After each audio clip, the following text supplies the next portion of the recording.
প্রিয় শিক্ষার্থীরা, আসসালামু আলাইকুম। আশা করি সবাই ভালো আছেন।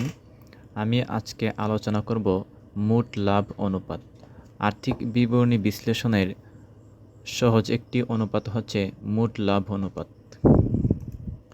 মোট লাভ অনুপাত কি?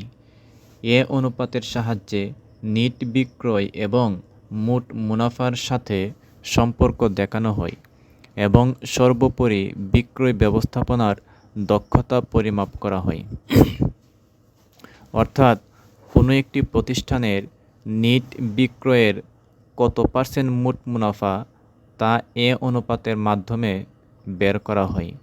অর্থাৎ এ অনুপাতের মাধ্যমে জানা যায়।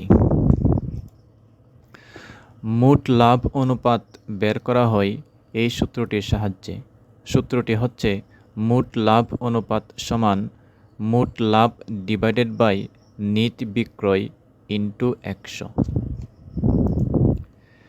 এখানে জন কোম্পানির নিট বিক্রয়ের পরিমাণ দেওয়া আছে 3,50,000 টাকা এবং বিক্রিত পণ্যের ব্যয় 2,75,000 টাকা। তারা বলছে যে মোট লাভ অনুপাত নির্ণয় করার জন্য। তো মোট লাভ অনুপাত বের করার জন্য আমাদের দরকার মোট লাভ এবং নিট বিক্রয়। প্রশ্নের মধ্যে নিট বিক্রয় দেওয়া আছে 3,50,000 টাকা এবং বিক্রিত পণ্যের ব্যয় দেওয়া আছে 2,75,000 টাকা। আমাদের এখন দরকার মোট লাভ। প্রথমে আমাদের মোট লাভ বের করে নিতে হবে।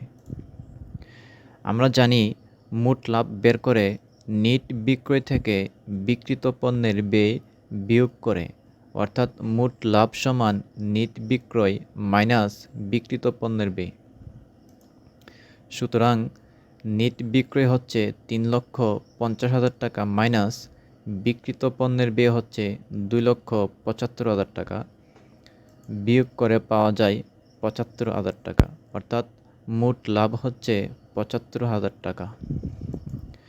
এখন আমরা সূত্রের মধ্যে এই মানগুলো বসিয়ে পাই।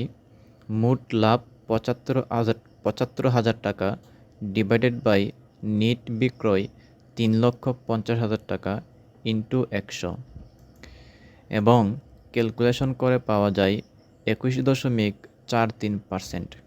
অর্থাৎ জন কোম্পানির বিক্রয়ের 21.43% হচ্ছে মোট মুনাফা। 21.43% হচ্ছে মোট মুনাফা বা মোট লাভ। যদি মনে করেন এই ভিডিওটি আপনার উপকারে এসেছে তাহলে অবশ্যই একটি লাইক দিবেন। আর যদি মনে করেন এই ভিডিওটি আপনার কোনো বন্ধুর উপকারে আসতে পারে তাহলে আপনার ওই বন্ধুর সাথে ভিডিওটি শেয়ার করতে পারেন।